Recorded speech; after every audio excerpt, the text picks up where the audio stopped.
Ang mga ama ay gumaganap ng malawak na tungkulin sa buhay ng kanilang mga anak, mula sa pagiging tagapag-alaga hanggang sa tagapayo, tagasanay at mga huwaran. Noong July 4, 2023, 8 tao ang natagpuang wala ng buhay sa isang bahay sa Enoch, Utah sa 4923 North Albert Drive.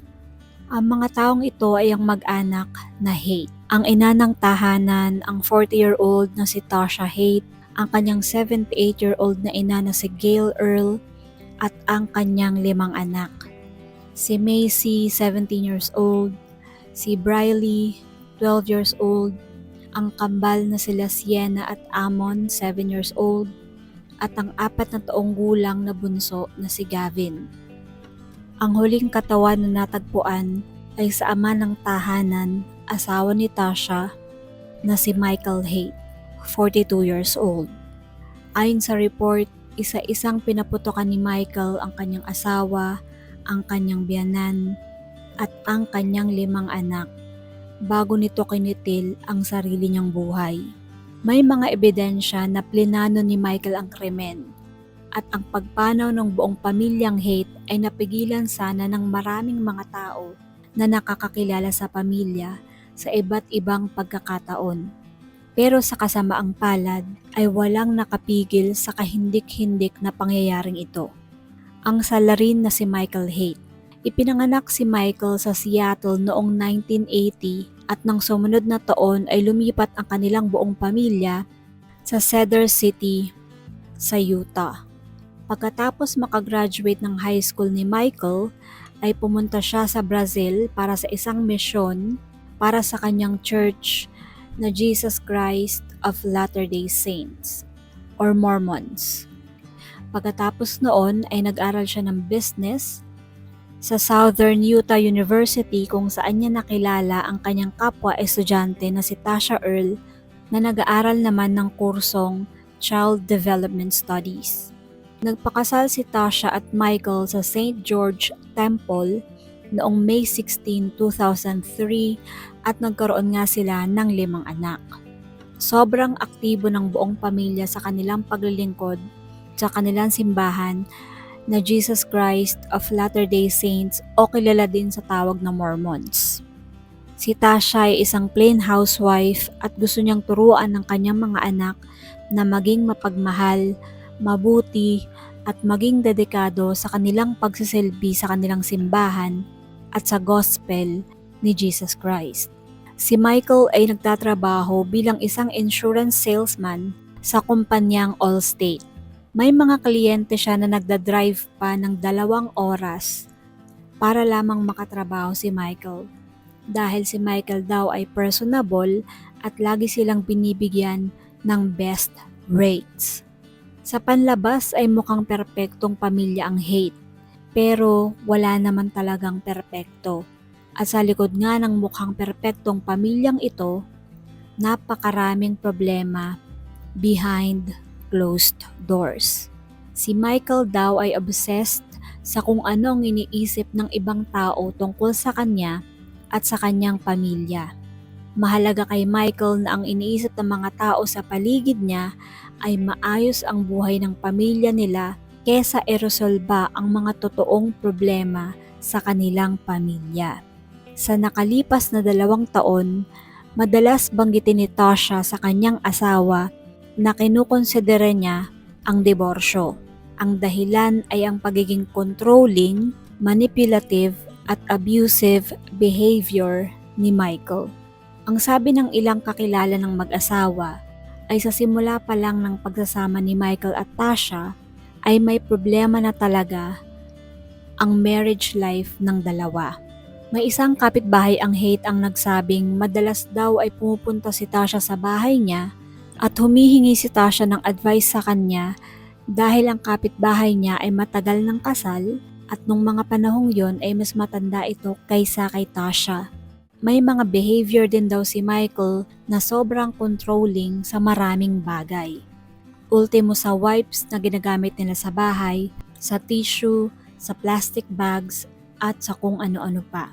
Noong una ay napagtitiisan ni Tasha ang mga bagay na ito, pero dumating ang araw na napuno na rin siya. Ang mga kaibigan at kapitbahay ng mga Haight ay nagsimula na ding mag-report sa otoridad kung ano ang tunay na nangyayari sa loob ng tahanan ng mga Haight sa 4923 North Albert Drive.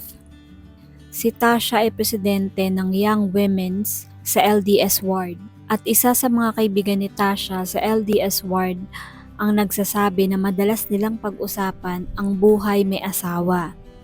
Sinabi ng kaibigan na ito na rocky ang relasyon ng mag-asawang Tasha at Michael. At kung ano man ang nagiging problema ng mag-asawang Haight, ay palaging si Tasha ang sinisisi ni Michael. Ayon pa sa police report ay hindi daw magkasundo si Tasha at ang kanyang mother-in-law o ang nanay ni Michael. At naging sanhi din ito ng pag-aaway ng mag-asawa. May mga kaibigan din si Tasha na nagsasabing kapag dumadalaw sila sa bahay ng mga Haight ay ayaw ni Tasha na makipagkwentuhan sa mga kaibigan sa loob ng bahay dahil inaalala niya na baka nire-record ni Michael ang conversation niya sa mga kaibigan. Madalas din na nagagalit si Michael kay Tasha kapag umuwi siya galing sa trabaho at hindi nagagawa ni Tasha ang lahat ng gawaing bahay. Sinisigawan ni Michael si Tasha at minamaliit siya at inaabuso verbally. Nagiging controlling din si Michael sa kanilang mga anak. Minomonitor nito kung sino ang kinakausap o kasama nila. Sinisigurado ni Michael na his family was not talking negatively about him dahil nga importante sa kanya ang kanyang reputasyon. Gusto niya na tingnan siya ng mga tao na amazing family man, holy, dahil palagi siya nagsisimba at active siya sa kanilang community.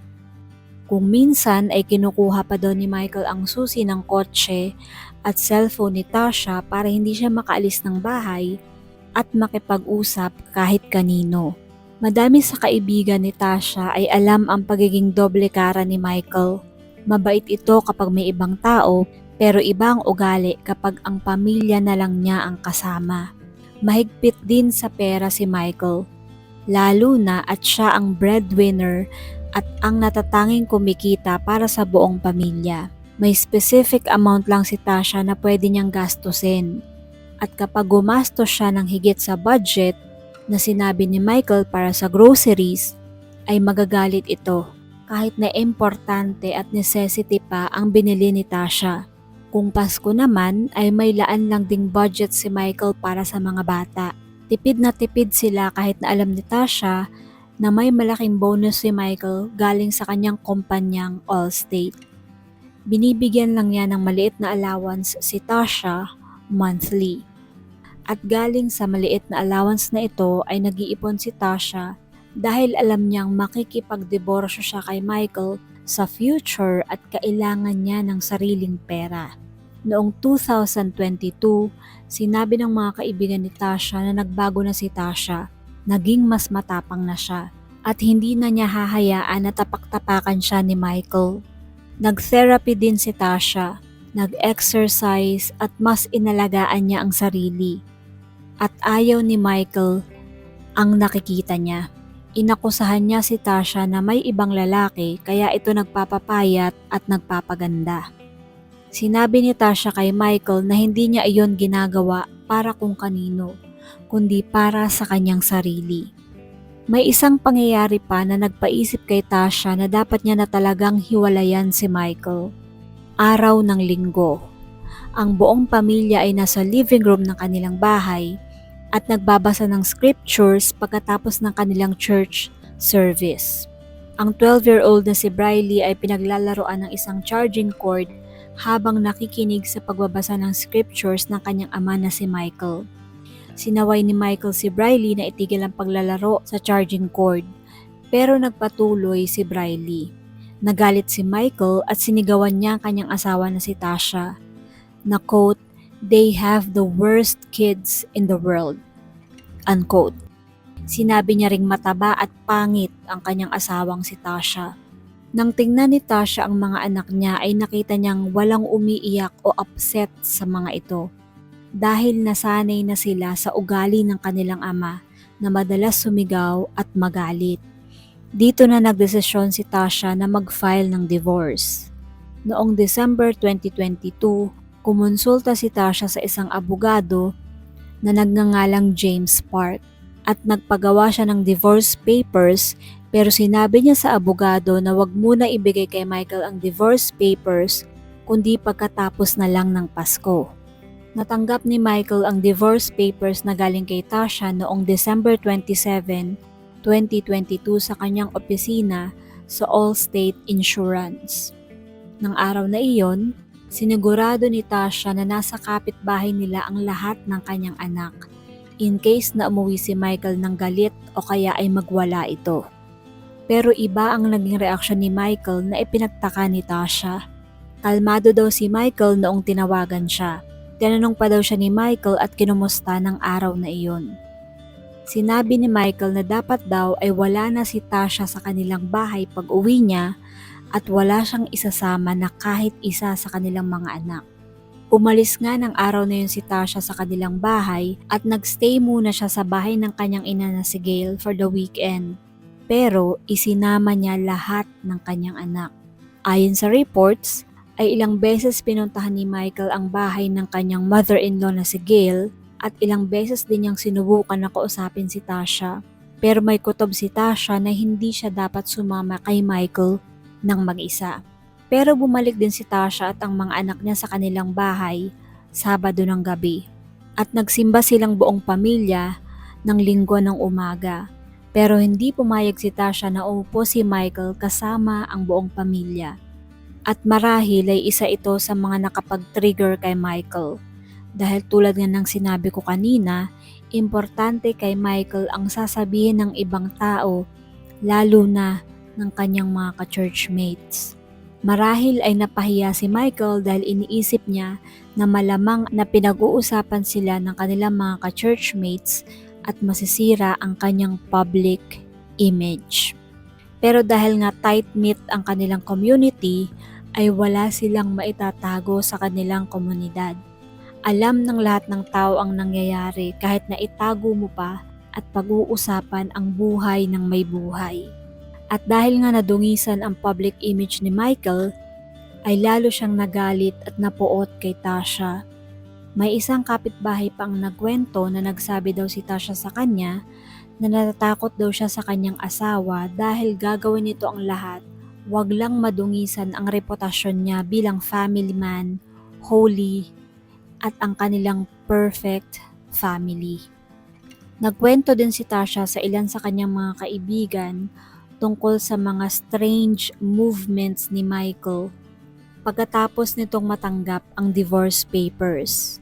Ayon pa kay Tasha ay ayaw daw umalis ng bahay ni Michael kahit na ilang tao na ang nagpayo sa kanya na umalis muna siya ng bahay. Kahit ang abogado ni Michael ay nagpayo na umalis siya ng bahay pero Michael refused. Sa basement na lang muna natutulog si Michael sa isang sleeping bag sa sahig. Ang sabi pa ni Tasha na ang bawat isa sa kanilang mga anak ay mayroong $20,000 sa kanilang savings account. Pero winidraw daw lahat ito ni Michael sa di malamang dahilan.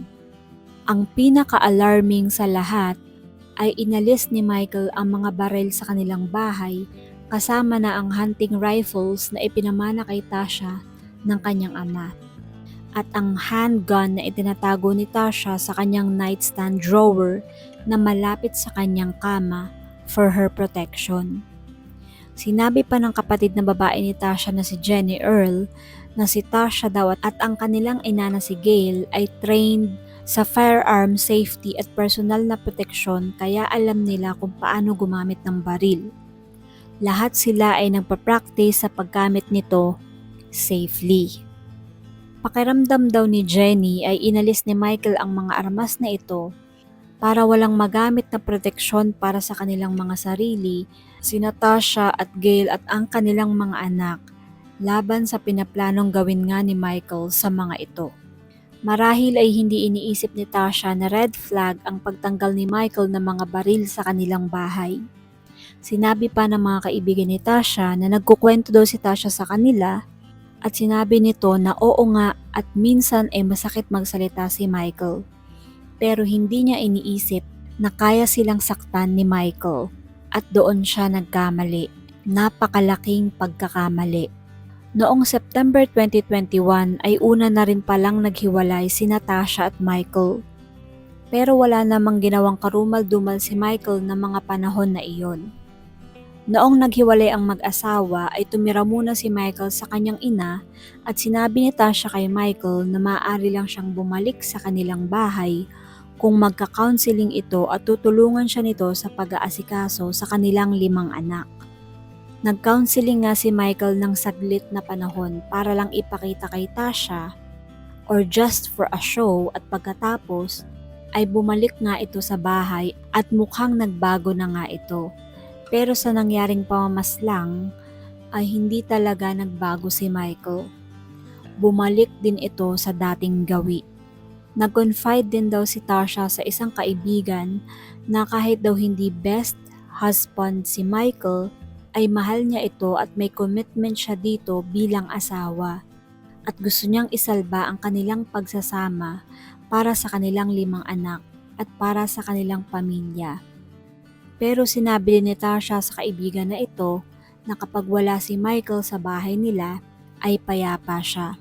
Quote, "Without Mike here, my house is a dream. Everything is so smooth." Unquote. Napansin din ni Tasha na mas masaya ang mga anak niya noong nag-divorce na sila ni Michael dahil hindi na sila stressed and pressured sa mga rules ni Michael sa bahay.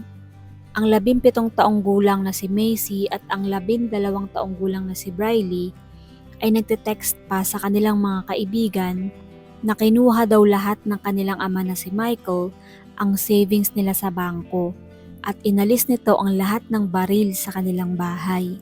Noong December 17, 2022, nag-text si Briley sa parehong kaibigan ng salitang "help" na maraming exclamation points. Kaya nag-text back ang kaibigan niya at tinanong siya kung okay lang ba siya. At sumagot si Briley ng hindi. "But I wish I could tell you about it, but I can't. Sorry, I just need to say that." Noong December 27, 2022, nag-text ulit si Briley sa parehong kaibigan at tinanong niya kung okay lang ba na mag-usap sila. Nag-usap sila saglit at sinabi ng kanyang kaibigan na she was sending her lots of love at sumagot naman si Briley ng quote, "Thanks so much. Heaven knows I'll need them. I also plan on going through my emergency chocolate stash." Unquote. Noong December 28, 2022, nag-text ulit si Briley sa kanyang kaibigan at sinabi niyang, quote, "Yeah, so my dad asked what he's done. So I reminded him about all the insults and the names he's called me, and he played dumb. How can he not remember calling his daughter a failure and a disappointment on her 8th birthday? I hate him." Unquote. Noong December 29 ay nag-text si Briley sa kanyang kaibigan at sinabi niyang hindi na sila aalis ng bahay nila. Kung maaalala niyo noong una, ay ayaw umalis ni Michael ng kanilang bahay. Siguro sinabi ni Tasha sa kanyang mga anak na sila na lang ang aalis. Pero eventually siguro sinabi ni Michael na aalis din siya o naghahanap na siya ng malilipatan. Kaya nanatili si Tasha at ang kanyang mga anak sa kanilang family home. Walang nakakaalam. Noong January 3, 2023, kasama ni Briley ang isa sa kanyang mga kaibigan sa church at sinabi niya na masaya siya na ang kanyang nanay at ang kanyang tatay ay magdediborsyo na. Pero sinabi niya na ayaw mag-move out ng kanyang amang si Michael. Sinabi din ni Briley na meron siyang mga bagong libro na binili. Pero alam niya na magagalit ang kanyang ama kapag nalaman nito na bumili siya ng mga libro. Again, isa ito sa mga controlling behavior ni Michael. Hindi galit si Michael na nagbabasa ng libro ang kanyang anak, pero marahil ay kung ano ang binabasa ni Briley. Dahil nga mga debotong Mormon ang pamilya Haight, kaya siguro ay ayaw ni Michael na nagbabasa ng sekular na babasahin ang kanyang mga anak. Ang 17 taong gulang na kapatid ni Briley na si Macy ay kausap din ng kanyang kaibigan sa church noong January 1, 2023 sa New Year's Eve dance sa kanilang church at ikunento niya din sa kanyang kaibigan na finally ay magdidiborsyo na ang kanyang mga magulang. Nag-text din siya sa isa sa kanyang mga kaibigan at sinabi niyang, quote, "He needs to go. My dad keeps love bombing me. He will not leave the house. I just want him to go." Unquote. Mukhang may malaking rason si Macy kung bakit hindi niya pinagkakatiwalaan ng kanyang ama at pag-uusapan natin kung bakit maya-maya lamang. Bandang 3:00 ng madaling araw noong January 4, 2023, isang kapitbahay ng mga Haight ang nagising para gumamit ng banyo. Habang pababa siya ng hagdan ay may narinig siyang isang malakas na bang na sinundan ng bang-bang at pagkatapos nun ay tumahimik at may narinig ulit siyang isang malakas na bang. Pagkatapos ay dalawang magkasunod na bang-bang. Ang akala ng babaeng kapitbahay ay may nagpapaputok na naman at naisip niya na masyado nang late para sa New Year dahil bukod sa madaling araw na ay January 4 na nga ng mga panahong iyon. Bandang 11:00 ng umaga ay may pumuntang mga police officers sa bahay ng mga Haight para gumawa ng welfare check pagkatapos hindi pumunta si Tasha sa kanyang appointment ng umagang iyon at hindi siya sumasagot sa telepono. Ayon sa mga pulis ay wala daw sumasagot sa pintuan at mukhang walang tao sa loob ng bahay dahil wala silang naririnig na ingay. Bandang 1:00 ng hapon ay nag-welfare check ulit ang mga pulis pero this time ay nirequest ito para kay Michael Haight dahil ayon sa report ay ilang linggo ng kakaiba ang ikinikilos ni Michael. At ng araw na yon, ang kanyang Ford F-150 ay nakitang nakapark sa labas ng bahay ng kanyang mga magulang sa Cedar City. Bandang 2:00 ng hapon ay bumalik ang mga pulis sa bahay ng mga Haight pero umalis din sila ulit at sinabi nila sa kanilang report na ang bahay doon ng mga Haight ay secure at walang visible nang sumilip sila sa bintana. Between 2 p.m. at 3:50 p.m., ang parehong Cedar City Police at ang Enoch City Police ay gumawa ng multiple attempts na i-locate ang buong pamilyang Haight.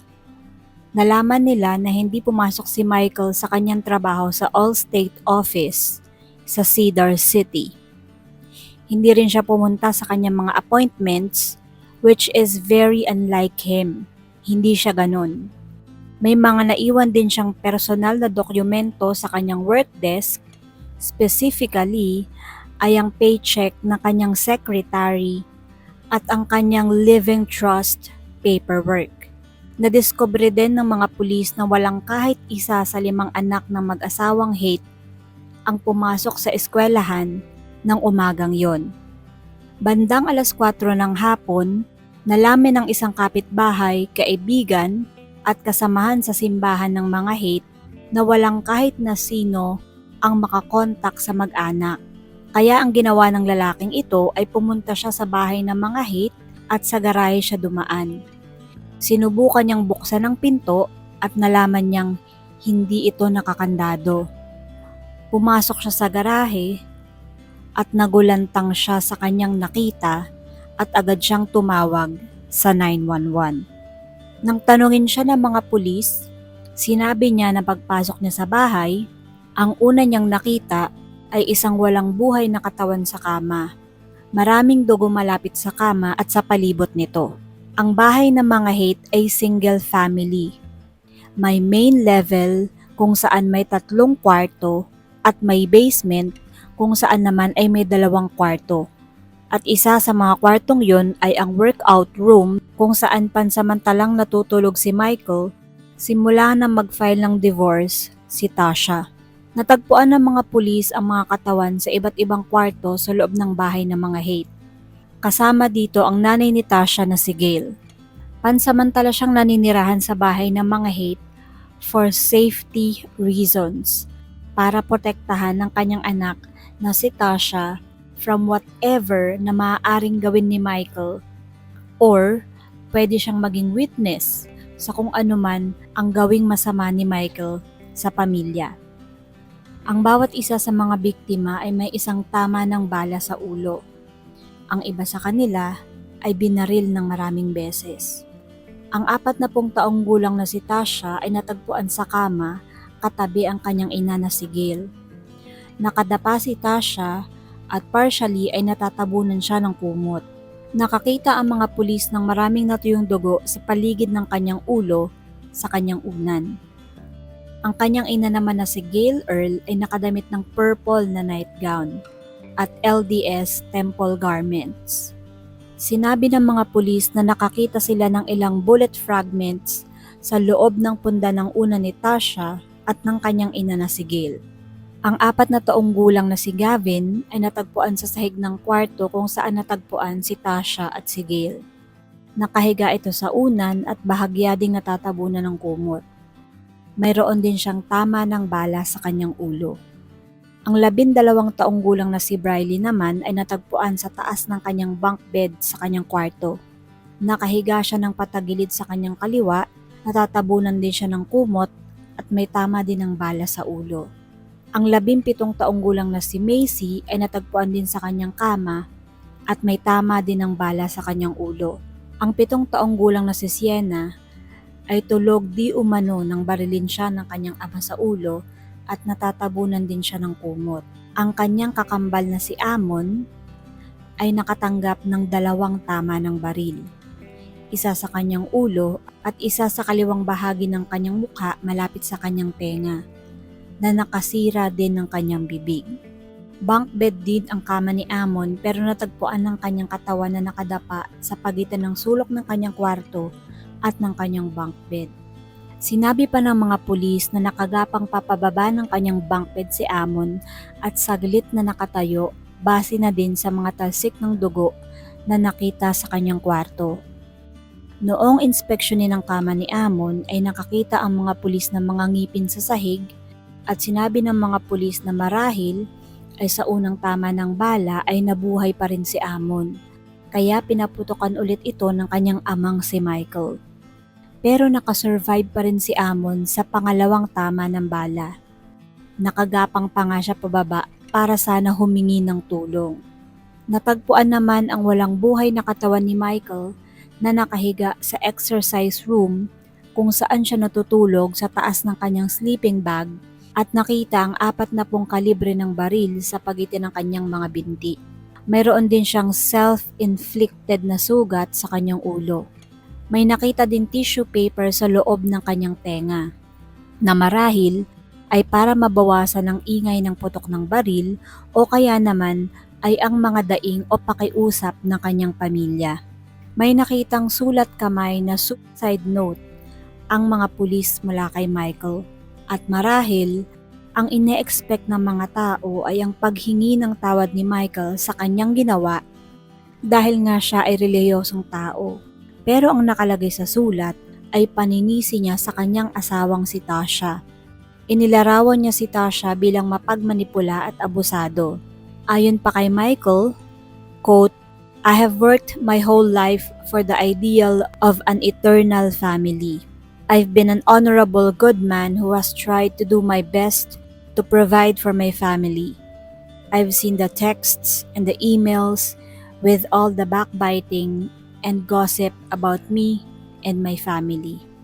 I cannot believe that God has allowed the person who should be closest to me in the world to fault find, gossip, and disparage me at every turn. I've never seen someone who is so intent on finding faults in others. I've tried helping but it generally backfires and I seem to always get blamed.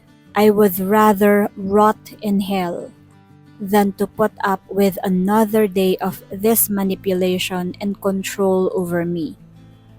I've been complained about every step of the way that I work too much, put my church calling before my wife, and on and on and on.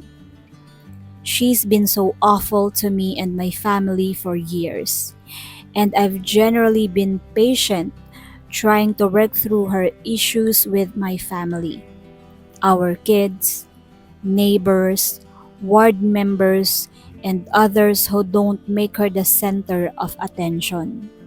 This is nonsense, and I can't handle it for one more day. We will not be a burden on society. I kept asking for help and you wouldn't listen. Sa isang police report, sinabi ng isang police officer na habang ini-inspection nila ang bahay ng mga Haight, ay nakilala niyang isa sa mga anak ni na Michael at Tasha tungkol sa isang nakalipas na investigasyon na kaso ng pang-aabuso. Ang 17 taong gulang na si Macy Haight had been trying to alert the authorities about her father's escalating abuse and violence for years. Noong December 8, 2022, isang buwan bago mangyari ang krimen na ito, ay nakatanggap ang DCFS o Division of Child and Family Services ng isang report galing kay Macy kung saan inakusahan niya ang kanyang amang si Michael ng abuse. Kinausap ng mga pulis si Glenn Stockton from the DCFS at sinabi ni Glenn na nakausap niya si Macy sa school at basically ay isinarado nila ang kaso dahil wala daw bagong impormasyon si Macy sa kanyang complaint at sinabi nito na inulit lang ni Macy ang kanyang mga alegasyon na ginawa niya tungkol kay Michael noong 2020. Noong August 27, 2020 pala, 14 na taong gulang pa lang si Macy, isang non-family member ang tumawag at nag-report kay Michael for child abuse.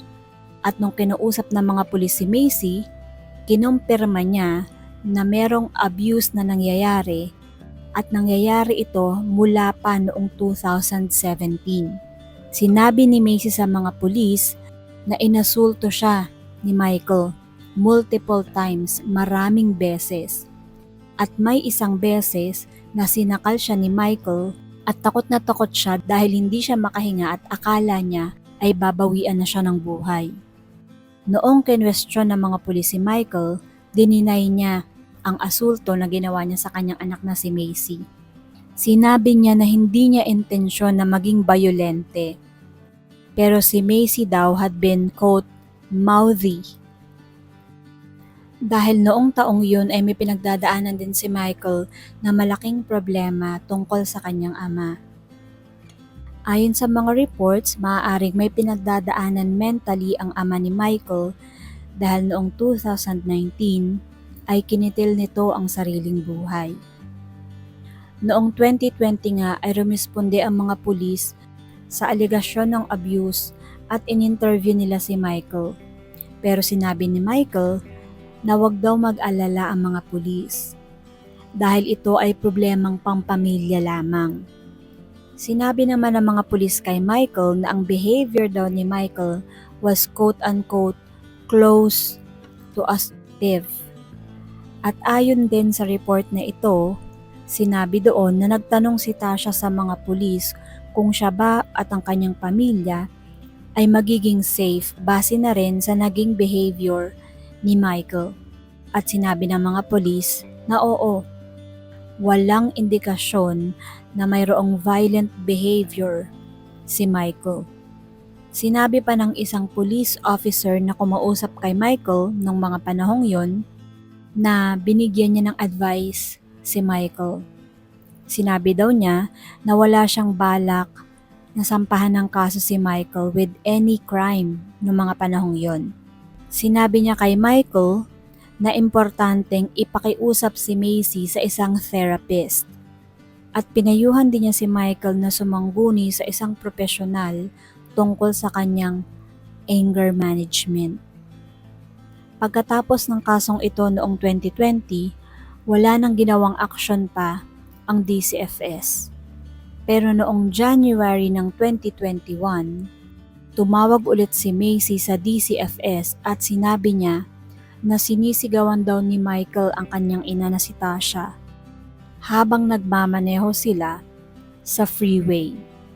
Sinabi ni Macy na nung mga panahong yun, para sila ay takutin, pinaliko-liko ni Michael ang pagmamaneho At dahil dito, nauntog ang kanyang mga kapatid kahit sila ay naka-seatbelt, kaya nagkaroon sila ng mga pasa sa kanilang mga ulo at sa iba't ibang parte ng kanilang katawan. Sinabi rin ni Macy na may isang pagkakataon na hinablot siya ng kanyang ama at isinalya siya sa couch kaya nauntog ang kanyang ulo. Sinabi din ni Macy sa kanyang report, quote, "Dad jumps to react to anything he doesn't like. He yells a lot and wants to make sure they know he is right." The need to be right, the need to control, muli makikita dito ang controlling behavior ni Michael. Kailangan lagi siyang tama, kailangan siya ang may control ng mga bagay-bagay, hindi maaaring magkaroon ng ibang opinyon ang ibang tao lalo na ang kanyang pamilya laban sa kanyang sariling opinyon. Pagkatapos ng allegedly abuse report na ito, minarkahan ng DCFS ang report na unaccepted at may kasamang note na no disclosure of harm or threatened harm by Macy. Pagkatapos ng krimen ay kinausap ulit ng Enoch City Police ang DCFS. At sinabi ng DCFS na tumawag ulit si Macy sa kanilang tanggapan noong December 8, wala pang isang buwan bago ginawa ng kanilang ama na si Michael ang krimen. Pero sinabi ng DCFS na tiningnan nila ang claims ni Macy, kinausap nila ito ulit, at sinabi ng DCFS na walang bagong aligasyon si Macy. Paulit-ulit lang nitong sinasabi ang mga nangyari noon pang 2020. Pero, hindi ito tumutugma sa record ng DCFS noong December 19, 2022. May pumuntang agent ng DCFS sa bahay ng mga hate at kinausap nila ang ina ng tahanan na si Tasha tungkol sa mga aligasyon ni Macy sa kanyang ama na si Michael. Sinabi daw ni Tasha sa agent ng DCFS na bigla na lang daw binuhat ni Michael ang kanilang 7 taong gulang na anak na si Amon at inihagis ito sa sahig dahil ayaw pumasok sa school ni Amon. Noong mga panahong yun, sinabi ni Tasha na hindi daw siya magsasampa ng kaso laban kay Michael. At sinabi din niya na ayaw niya na interviewin ng DCFS si Michael hanggat hindi na ibibigay sa kanya ang divorce papers. Sinabi din ni Tasha na pinagbabantaan siya ni Michael, nakikitilin nito ang kanyang sariling buhay. Isa ito sa mga manipulation tactic ng isang narcissistic abuser dahil alam nila na yung kanilang kapamilya o yung kanilang asawa o ang kanilang mga anak ay mabubuti at mahal sila at may konsensya ang mga ito, kaya yun ang gagamitin niya para manipulahin sila. Ikinuwento din ni Tasha na minsan daw ay sinabi sa kanya ni Michael na gagawin nitong parang impyerno ang buhay niya kapag sinubukan ni Tasha na iwanan siya. Pero ayon sa DCFS, normal ang away na ito ng mag-asawa.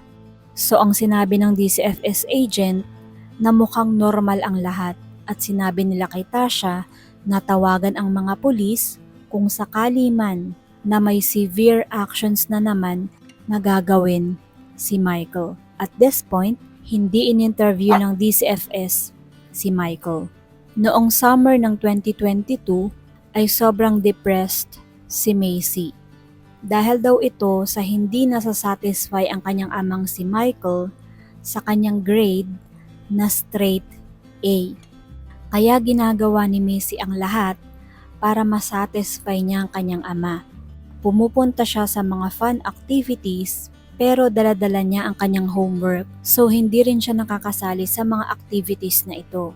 Takot na takot siya na hindi makakuha ng good grades dahil takot siya na masigawan na naman siya ng kanyang ama.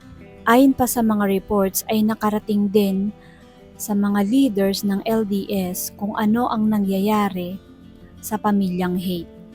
Dahil nga maliit lang ang kanilang komunidad at tight-knit ang kanilang community, imposibleng hindi ito makarating sa kanilang simbahan. At dahil nga nagkukwento din si Tasha sa kanyang mga kaibigan sa LDS. So maraming tao ang nakakaalam ng nangyayari at marami ang nakakakita at nakakaalam ng red flags sa pamilyang Haight. Madaming haka-haka, madaming sabi-sabi, maraming chismis na lumalabas tungkol sa nangyayari sa loob ng bahay ng mga Haight leading up to the crime.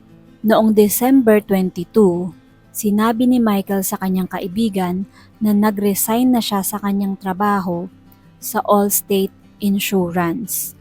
At sinabi niya sa kaibigan na ito na tinanggal siya sa trabaho dahil sa hinihinalang pangungupit ng pera. Ayon pa kay Michael ay matagal na rin naman niyang pinaplano na mag-resign sa Allstate.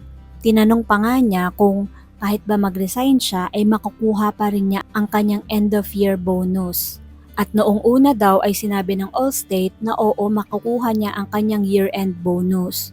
Pero binawi ito ng Allstate dahil nakakita daw sila ng policy violation sa mga transaksyon ni Michael sa kanyang mga kliyente. At sinabi ng Allstate na tinatanggal na nila sa trabaho si Michael so wala siyang makukuha na bonus. Sinabi daw ni Michael na napaka-unfair ng pagtatanggal sa kanya sa trabaho at gawa-gawa lang daw ng Allstate ang mga alegasyon na iyon laban sa kanya. Pagkatapos ng isang buwan, sinabi daw ni Michael sa isa sa kanyang mga kaibigan na hindi daw niya talaga gusto ang direksyon na pinupuntahan ng Allstate. At sinabi pa niya na yung mga tawag daw ng kanyang mga kliyente ay hindi na nakakarating sa kanya. Sinabi pa daw ni Michael na magtatayo siya ng kanyang sariling insurance agency. Pero itong kaibigan na ito ni Michael ay nagtatrabaho din sa isang insurance company. At sinabi niya sa mga pulis na kung tinanggal si Michael sa trabaho dahil sa isang kahina-hinalang gawain, mailalagay sa resume ni Michael ang tungkol sa kanyang pagkatanggal sa trabaho at malaki ang tsansa na hindi na siya tatanggapin ng kahit na anong insurance agency at maaaring hindi rin siya makapagtayo ng kanyang sariling insurance agency. Ayon pa sa kaibigan na ito ay nireview daw nila yung portfolio ni Michael at natuklasan nila na meron ng sapat na assets o pera si Michael at pwede na siyang mag-retire. Pero sinabi ng kaibigan na ito na nireject daw ni Michael yung option na mag-retire na siya. Dahil nangangamba daw si Michael kung ano ang iisipin ng mga tao tungkol sa kanya. Noong December 30, 2022, nagsimulang mag-search sa internet si Michael. Isa sa mga searches na ginawa niya ay quote, "How loud is a 9mm gunshot? What does a gunshot sound like? I heard shots near my house. What do I do?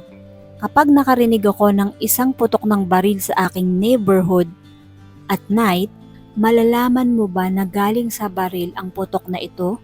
Tatawag ka ba ng mga pulis o iisipin mong baka kung saan lang galing ang sound na ito?" Ang isa pang search na ginawa niya ay how loud is a gunshot in a house? Would a neighbor hear a gunshot in a garage? And how loud is a 40mm pistol? Noong January 3, kinuha ni Michael ang kanyang cellphone at patago niyang nire-record ang kanyang sarili habang nakikipag-usap sa kanyang pamilya. Susubukan kong ilagay ang recording ng mga pag-uusap ni Michael at ng kanyang pamilya at ang kanilang interaksyon, pero kung may copyright, ililink ko na lang sa ibaba yung ibang YouTube videos na may mga recording ng interaction ni Michael sa kanyang pamilya noong January 3 bago niya gawin ang krimen. Well, we can go in the mountains maybe tomorrow or the next day. May isang recording pa na umiiyak si Michael at sinabi nito na ginawa niya ang lahat para mag-provide sa kanilang pamilya at para maging mabuting asawa. Humingi din siya ng tawad kay Tasha kung may mga pagkukulang siya dito. Ang sabi ni Tasha sa isang mga recording na kailangan ni Michael ng tulong at umaasa siya na kukuhanin ni Michael ang tulong na ito. Sinabi ni Tasha na deserve niya na itrato ng mas mabuti at hindi niya na kayang itolerate kung paano siya tratuhin ni Michael. Sinabi pa ni Tasha na I'm done. You have shut those down every time. So I don't have a choice, Mike. I don't have a voice. I will have freedom now. Maraming beses na sinabi ni Michael na pakiramdam daw niya na para siyang nasa isang sulok na pinipilit niyang maging mabuti sa kanyang mga anak. Nagpaplano pa nga siya ng kanilang mga pwedeng gawin sa mga susunod na panahon, sa mga susunod na araw, sa weekend. Umakyat tayo ng bundok, gawin natin to, gawin natin yan. Pero alam ni Michael sa kanyang sarili na ang mga pinaplano niya na yon sa mga susunod na araw ay hindi na nila magagawa. Because all of them ay matatagpuan na wala ng buhay kinabukasan. Sa pareho ring gabi noong January 3, bandang 9:43, nag-text daw si Michael kay Tasha at tinanong niya si Tasha kung pwede ba silang mag-usap. Pero hindi sumagot si Tasha. At maaaring nung mga panahong nagte-text si Michael, nandoon siya sa basement ng kanilang bahay habang si Tasha naman ay natutulog sa kanilang kwarto katabi ang kanyang ina. Pero pagkatapos ng 5 oras, 8 tao ang matatagpuang wala ng buhay sa loob ng bahay nila. Pagkatapos ng mga pangyayaring ito, may isang obituary ang lumabas para kay Michael at most likely ay galing ito sa kanyang ina. Dahil ang obituaryong ito ay naglalaman ng matataas na papuri para kay Michael. Quote, "What an amazing husband and father he was, and that each one of his children were a truly cherished miracle to him, and how he made a point to spend quality time with each and every one of his children." Pagkatapos ng post na ito ay marami pa ang nagkomento sa obituaryo na si Michael daw ay pillar ng kanyang community, he loved his family, devoted siya sa kanyang service sa kanyang church, pero nakalimutan yata nilang banggitin sa obituaryo na ito na nilipol ni Michael Haight ang kanyang buong pamilya. May isa pang kapamilya si Michael na nagkomento sa obituaryo at sinabi na he went out of his way to help and serve others. He loved his family and was proud of them. I'm grateful for his example of Christ-like love and service, his life, and his friendship. Maaaring sa mga makakarinig, katawa-tawa ang komentong ito. At may mga nagsasabi pang napaka-ipokrito. Kung ito ay ang example ng Christ-like love, walang kahit na sino ang gusto ng ganitong klaseng pagmamahal. Macy Haight was 17. Gagraduate na sana siya ng high school at pinaplano niya na pumasok sa Southern Utah University at mag-aral ng degree in digital marketing. Napakalaking tulong ni Macy sa kanyang ina na si Tasha sa pag-aalaga sa kanyang mga nakababatang kapatid. Tinutulungan niya ang kanyang mga kapatid sa kanilang mga homework at tinutulungan niya ang kanyang ina sa mga gawaing bahay. Ginawa ni Macy ang lahat ng kaya niya para protektahan ang kanyang mga nakababatang kapatid laban sa kanilang ama. Briley was 12. Kilala si Briley bilang thoughtful, tender-hearted, at sensitive. Mahilig siya sa music. Mahilig din siyang kumanta, mag-play ng piano, at ng cello. Kilala din si Briley sa pagiging makwento at lagi siyang nagre-rekomenda ng mga magagandang libro na pwedeng basahin. Ang kambal na sila Amon at Sienna was 7. Sila ay mga mapagmahal na bata.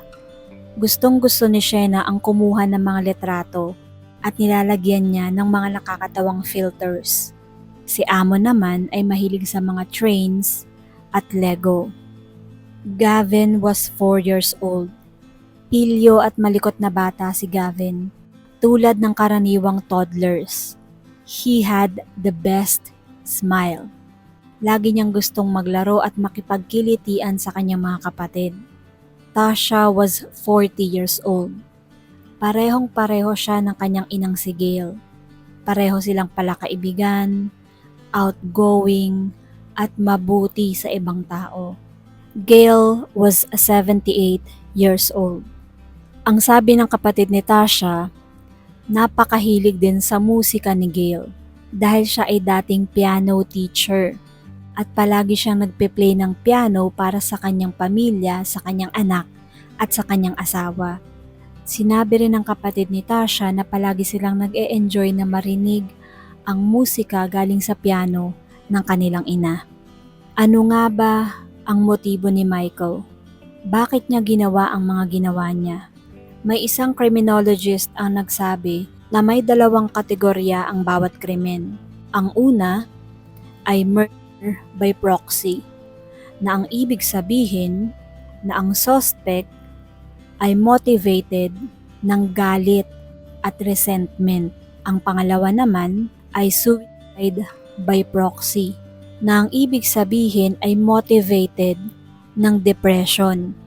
Maaaring nawalan ng trabaho o hiniwalayan ng asawa o kung ano paman kaya nawala na yung hope o yung courage to live. At ang maaaring motibo ni Michael ay ang una, murder by proxy. Dahil napakarami niyang resentment, specifically sa kanyang pamilya. At kahit sa kanyang note, sa kanyang suicide note, hindi siya nag-apologize sa kanyang ginawa. Bagkus ay sinisi pa niya ang kanyang asawa. Kung matatandaan nyo sa unang bahagi ng video na ito, may isang pulis ang nagsabi na kailangan ni Michael ng therapy para sa kanyang anger issues. Sinabi rin ni Tasha sa kanya na kailangan niya ng tulong para sa kanyang anger management. Pero hindi ito ginawa ni Michael dahil nga mataas ang tingin niya sa kanyang sarili. Ang nakakalungkot sa pangyayaring ito ay napakaraming tao ang maaari sanang nakapigil sa krimen. 2020 pa lang ay may mga akusasyon na ng abuse ang panganay na anak ng mga hate na si Macy.